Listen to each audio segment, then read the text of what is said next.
In the interests of not making the video any longer than it realistically needs to be, I want to keep this intro brief. I'm going to show some of the before and after. The before you can see stalling, sputtering, hesitation, etc. And then afterwards you'll hear some of how the car sounds now, some of the learning, my thoughts on the vehicle and how it feels and the differences. But I wanted this video to be a companion piece with another video about the Holley Sniper on YouTube already. The guys in this video from Moffat Motorworks, and I'll link it in the description, are fitting it to a 67 Lincoln. Mine's a 68, and they both have the same engine, the 462 V8. Now their video is the actual fitting from the mechanic's perspective. My perspective here, even though I am a mechanic, I didn't fit it. I dropped it in with a local garage because I don't have the, full poster ramp, etc. myself to do it, and I let them do it. I dropped in every so often to see how it was going, and basically was in constant communication with them about any snags, etc. that came up along the way. So my perspective is from the customer side and the reviewer side and the driver's side, and theirs was from the fitting side. So I think the videos are quite complementary to each other. With that in mind, there was only one major setback in fitting this to the car. Overall, it took about 4 or 5 days because, of course, they had other jobs to do as well. I'm not sure about the guys in the States, how long it took them. But the reason why it took us a little bit longer in the case of mine was because of the wiring. Obviously, when this car came out, there was no such thing as an ECU, and so when you would turn the key to position 1, the ECU would fire up, the new pumps would fire up, no problem, but then when you actually turned it to ignition, position 2, it would reroute power to the starter motor and cut power to the ECU and the pumps, and so the engine couldn't start. It would fire once, and that was it. Kind of a neat anti-theft device, but not really ideal in terms of using it as a normal car. So they had to add a new connection just to keep power going to the ECU and the pumps, and once that was done, it was all good and ready to go, and since bringing it home, at least as far as releasing this video now, it's way better. So first of all, I want to show you a bit of the before, and then we'll get into my afterthoughts.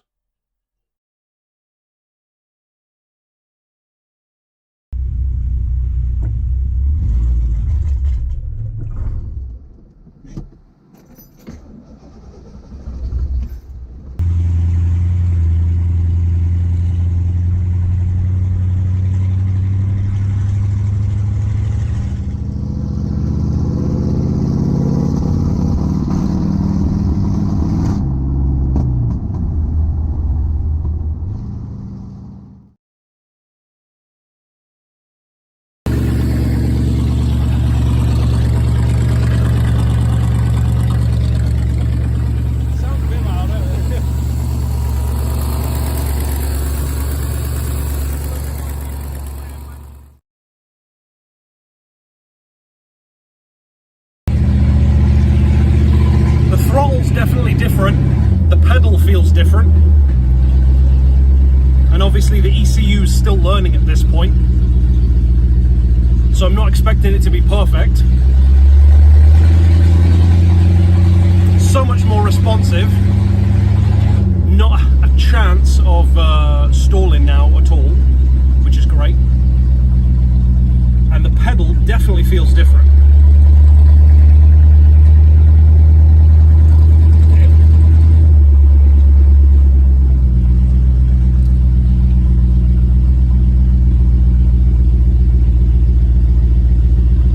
Definitely will adjust stuff like the idle and that, I think. I'm not sure what the idle's set at the moment. We're idling at about 870, 860-ish RPM, which isn't too bad. But it feels great so far.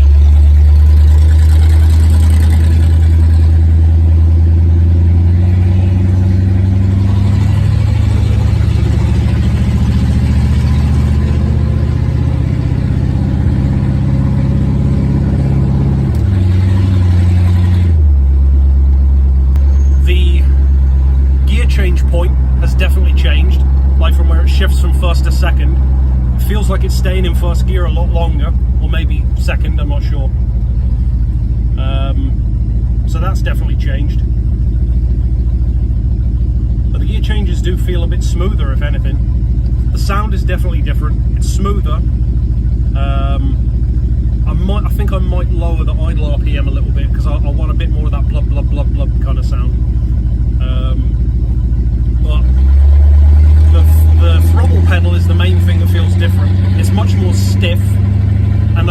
give it anywhere near as much throttle to get going.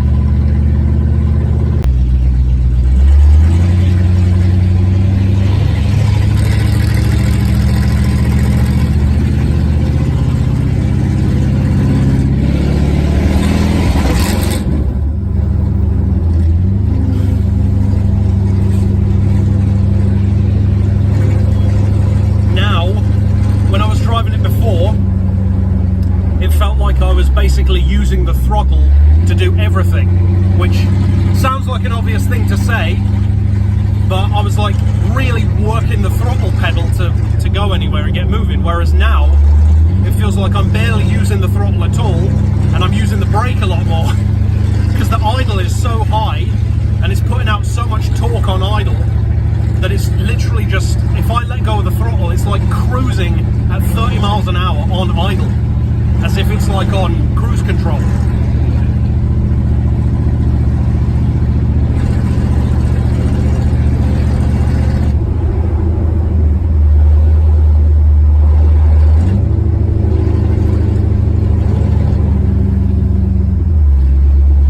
It does seem to be changing through the gears a bit too much.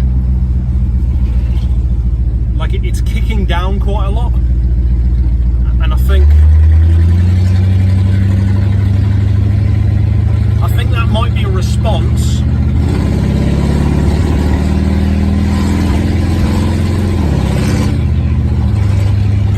like it's got so much poke now. If I put my foot down, you can feel that torque because this engine's putting out 500 foot-pounds and now it feels like it.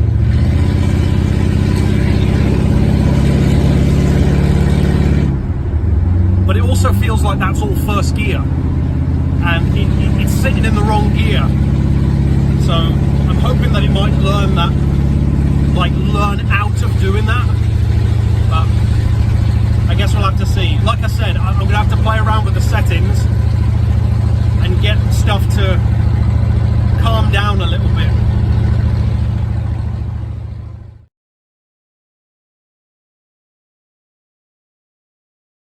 So I've just driven Abe after picking it up again. It's had the electrical issue sorted, so now it retains power to all the systems that need it. And I've just driven it about 20 miles or so, so now I'm doing the return trip. The Sniper itself, I still need to fit this on the dash, but the Sniper is still learning and it's already starting to improve. It still needs to learn like the kick down on the gears, but it is already getting better. So I'm going to do a bit of footage on the drive back so that you can kind of hear and feel the difference. And yeah, to give some of my kind of day one thoughts. I guess day one was technically the other day, but day one in terms of it actually working correctly. So now what we do is key in the ignition. And if I hold this up as well, we turn it one position. And you should, if I also open the window, you'll hear the, or you might hear the pumps prime, which are back there, and this will turn on.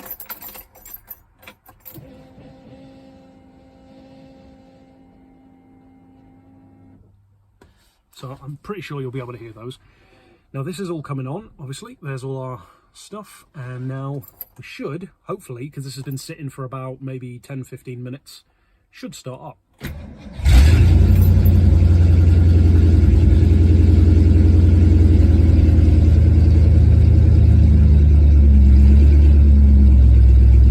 Now I still haven't played with many of the settings. I tried to reduce the fuel amount, because at the minute it's running 100 pounds an hour of fuel, which seemed quite high to me, but I don't know, maybe not. I tried lowering it and it was having a lot of trouble starting, so I think maybe I need to leave it on 100 for now. I think the lowest I could probably drop it is maybe 90, but maybe I'll have to just leave it. For the moment, the fuel economy looks to be about the same as it was anyway, so there's no improvement yet. But to be honest, even if it didn't improve at all, even if it stayed as it already was, that wouldn't necessarily be the worst thing in the world, because the fuel economy was a bonus, but it was more about the stalling, the sputtering, the stuttering, especially the total lack of power up hills. There's a couple of hills on the way here, there's no issue with that at all now, so it's definitely a vast improvement. And yeah, so now we'll head back towards home and yeah, give some of my in practice thoughts.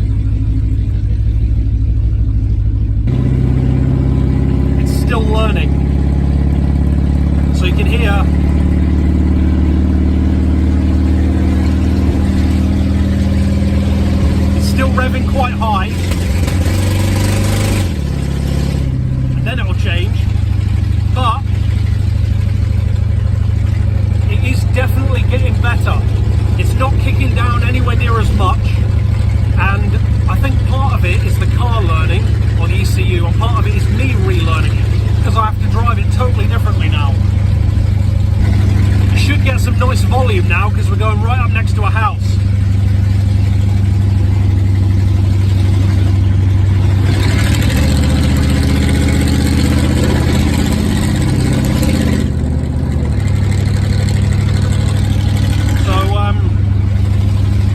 Yeah, it's still learning. I don't know how long it will keep learning for, because I've heard like 40 miles or so, but it wouldn't surprise me if it keeps learning for longer than that. We'll have to see. And ultimately, I'm already happy with it. It's already made loads of improvements to the car, and if this is what it's doing while it's still learning, it's bound to get better. Even if the fuel economy is the same, that's still technically an improvement, because if you're getting more performance with the same economy, that's a good thing.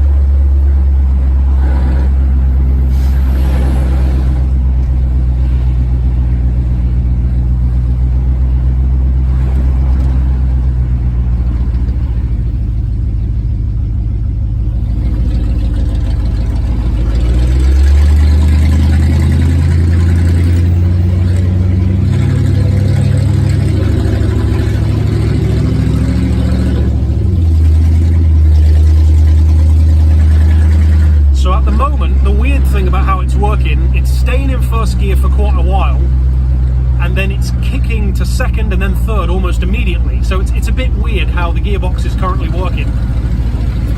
But I think again, it's already improving, and if it continues to improve as it already is, then I think it's only going to get better. It's already an improvement. Before, because like before I had to work the throttle so much to like get the car going. Now I barely have to use any throttle. Well, technically I don't have to use any throttle at all to pull away. I can just pull away on idle, but I need to give it some beans to actually get going. And then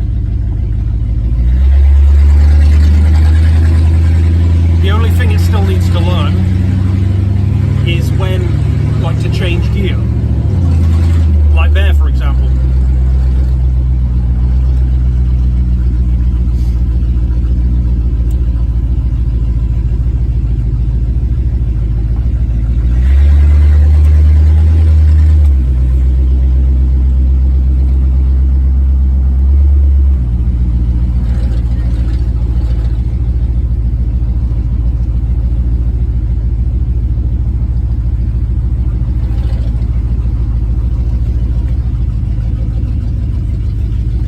By far the most impressive thing to me about this car is how good the brakes are, and they're completely standard, because this thing had disc brakes from the factory in '68 on the front. And I tell you what, I've driven a few classics at this point, and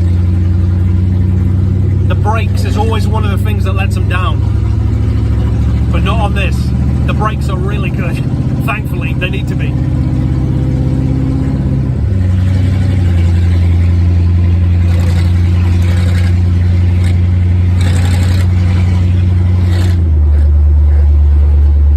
Say that the car is probably louder, but it's also interesting because it sounds different. Like it sounds, I guess fairly obviously, it sounds more modern, but it still has that kind of big block V8 sound, but it sounds deeper now to me. Like it sounded more like a Harley before, like a blah blah blah blah blah. Now it's more like a blah blah blah blah blah, if that makes sense. But yeah, maybe it's just me, I don't know, but it definitely sounds deeper than it was. And when I'm cruising, I'm pretty sure that the cruising sound is quieter now at like 50 miles an hour. So I think between me relearning and the car learning, it's looking pretty damn good. And on the way out on this trip, I used pretty much the same amount of fuel as I usually would. So there's certainly, it hasn't gotten worse, so that's not bad. So even if the economy doesn't change that much, which obviously I hope it does, but even if it doesn't, everything else is still better. It's a lot faster, it feels like it has more power, more torque, the throttle is completely changed, and it doesn't even notice hills anymore. Like, obviously it kicks down, but I can fly up hills now compared to what I was usually doing. But it's fantastic.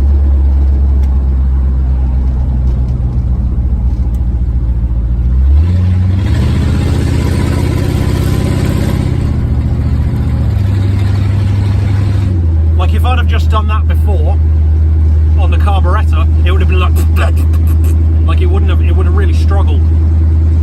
Not now. It still does sputter. I've noticed when I really give it the beans, it does still sputter, but it doesn't sputter as much, and I think it might be again because it's still learning.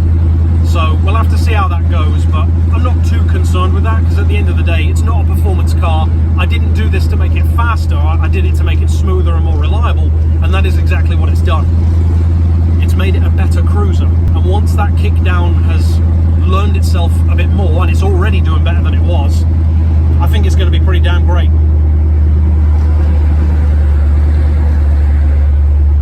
So overall, it's still early days. See, there was a kick down. I'm going downhill, it shouldn't be kicking down, but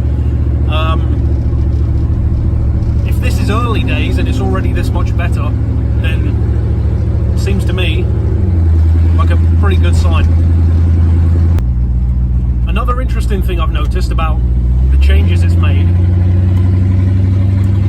is there seems to be, and again I'm not sure if this is just me or not, but there seems to be less engine braking now. Like before, if I'd let off, maybe because the carburetor was strangling it, but when I let off before, it would slow right down immediately. Now, if I take my foot off, it doesn't really slow down that much. Like, it slows down really gradually. And I think, again, that might be because the idle is quite high. But even though I'm saying the idle's high, it's not using any more fuel, so I guess it's not a bad thing. But yeah, it feels like there's significantly less engine braking now, and I don't actually see that as a bad thing. Like, it feels almost like cruise control in a weird kind of way. Like, it's maintaining speed more, which is interesting, kind of unexpected.